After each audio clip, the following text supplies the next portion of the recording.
Hello मेरे प्यारे दोस्तों, कैसे हैं आप सभी। आशा है मुझे आप सभी ठीक होंगे। और आज हम लोग जो करने वाले हैं वो क्वेश्चन बहुत बार एग्जाम में पूछा जाता है, लेकिन अब वो क्वेश्चन ऐसा भी है कि वो चेंज हो गया है। पहले हम लोगों को इस टाइप के प्रश्न देखने के लिए मिलता था, अब हम लोग इस टाइप के प्रश्न देखते हैं। तो चलिए, किस टाइप के प्रश्न पहले देखते थे और अभी किस टाइप के प्रश्न हम लोग को देखने के लिए मिलता है, वो हम लोग अभी समझेंगे और सीखेंगे। और दोनों प्रश्न को इतने अच्छे से समझेंगे ताकि अगर एग्जाम में पूछे या तो पहले वाला या तो बाद वाला, जो भी पूछेगा वो हम लोग उस एग्जाम में बहुत अच्छे से बन जाए। तो चलिए हम सॉल्व करते हैं और शुरू करते हैं। तो पहला जो हम लोगों का क्वेश्चन है वो है, दो वृत्तों की त्रिज्याओं का अनुपात 2:3 है, तो उनके क्षेत्रफल का अनुपात ज्ञात करें। ये हम लोगों को पहला जो क्वेश्चन आप लोगों को अभी जो मैंने आप लोगों को पढ़ के सुनाया है वो क्वेश्चन, और उसके साइड वाला जो क्वेश्चन है, दो वृत्तों का क्षेत्रफल 4:9 है, तो उनकी त्रिज्याओं का अनुपात क्या होगा।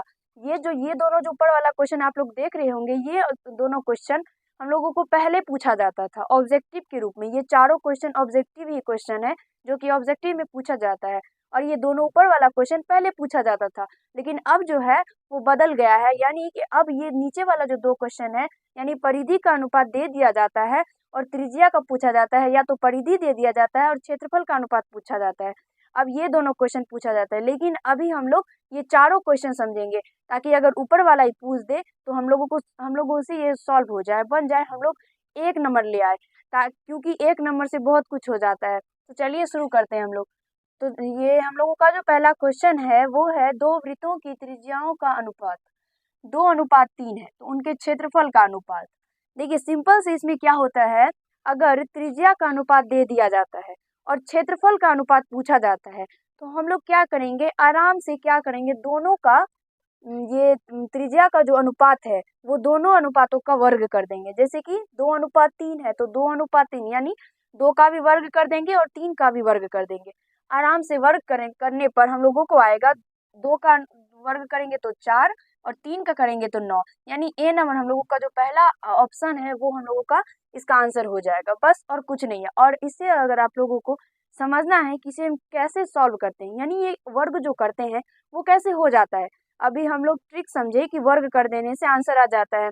ये हम लोगों को एग्जाम में आएगा तो ये तो देखेगा नहीं कि हम लोग कैसे सॉल्व किए, इसलिए हम लोग किसी भी माध्यम से सॉल्व कर सकते हैं। लेकिन ये कैसे होता है वो आप लोगों को गुरुजी बहुत अच्छे से बता दिए हैं। आप लोग नहीं देखे हैं तो एक बार देख लीजिए।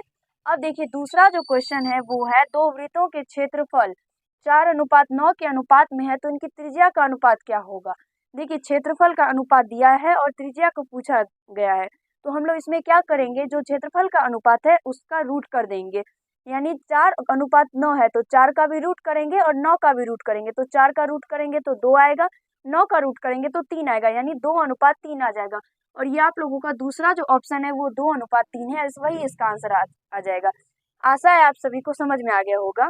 अब देखिए, तीसरा जो हम लोगों का क्वेश्चन है वो है, दो वृत्तों की परिधियां 2:3 के अनुपात में है, इनकी त्रिज्याओं का अनुपात क्या होगा।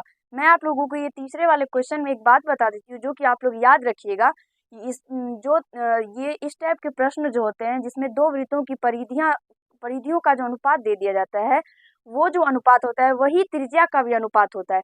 यानी दो वृत्तों की परिधियों का जो अनुपात यहाँ पे 2:3 दिया गया है, यही है त्रिज्याओं का अनुपात भी। दो वृत्तों की त्रिज्याओं का अनुपात भी 2:3 ही होगा, यदि परिधि का अनुपात 2:3 है तो इसका आंसर अगर हम लोग ढूंढेंगे तो हम लोगों को सी नंबर में इसका आंसर आ जाता है 2:3। आराम से इसका आंसर आप लोग दे सकते हैं। अब ये देखिए, चौथा जो क्वेश्चन है वो है, दो वृत्तों की परिधियां 3:5 के अनुपात में है, तो इनकी क्षेत्रफल का अनुपात क्या होगा। तो यहाँ पे मैंने आप लोगों को ये तीसरा जो क्वेश्चन बताया उसमें बताया कि जो परिधि का अनुपात होता है वही त्रिज्याओं का भी अनुपात होता है। तो यहाँ पे परिधि का अनुपात दिया है 3:5, इसका मतलब यही त्रिज्या का भी अनुपात है। तो हम लोगों को क्षेत्रफल का अनुपात निकालना है, और मैंने आप लोगों को पहला जो क्वेश्चन बताया उसमें त्रिज्या का अनुपात ये दिया है और ये क्षेत्रफल का पूछ रहा है। यहाँ पे भी त्रिज्या का दिया है और क्षेत्रफल का पूछ रहा है, तो इसमें हम लोग क्या किए थे, तो त्रिज्या का जो अनुपात दिया गया था उसका वर्ग कर दिए। तो इसमें भी हम लोग क्या करेंगे, तो वर्ग कर देंगे। तो यहाँ से 3 का वर्ग करेंगे तो 9 और 5 का करेंगे तो 25, 9:25, बी नंबर ऑप्शन इसका आंसर हो जाएगा। आशा है आप सभी को समझ में आ गया होगा और अच्छा भी लगा होगा पढ़ने में। और अगर ये जितना भी क्वेश्चन है वो सब का पूरा अच्छे से यानी बेसिक के साथ ये कैसे ये चारों ट्रिक कहाँ से आया और कैसे हो जाता है वो आप सभी को बताया जा चुका है। नहीं देखे हैं एक बार देख लीजिए। और अगर आप लोगों को ये वीडियो अच्छा लगा हो, कुछ सीखने के लिए मिला हो तो लाइक कर दीजिएगा, कैसा लगा एक कमेंट कीजिएगा। और यदि आप लोग चैनल पर नए होंगे तो चैनल को जरूर सब्सक्राइब कर लीजिएगा। तो आज हम लोग इतना ही करेंगे। अगले बार जो मिलेंगे तो इसी टाइप के प्रीवियस ईयर क्वेश्चन लेके जो कि हम लोगों के एग्जाम में पूछेगा तो हम लोग उसे अच्छे से सॉल्व कर ले। धन्यवाद।